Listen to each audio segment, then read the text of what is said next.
How to add or remove watermark on Microsoft Word document. Hello and welcome back to our YouTube channel How to Tutorials.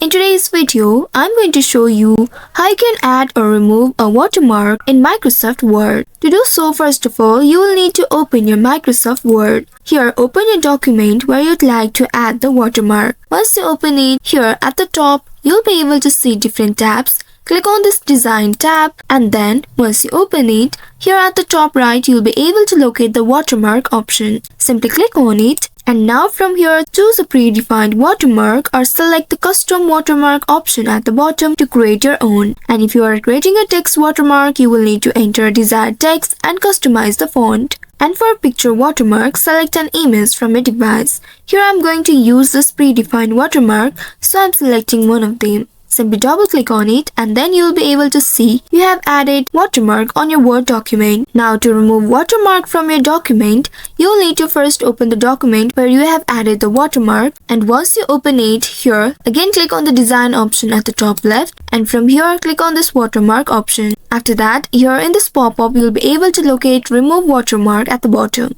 Simply click on it and the watermark will be removed. So by following these steps, you should be able to add or remove watermark on your Word document. I hope this tutorial was helpful. If yes, don't forget to like, share and subscribe to our channel.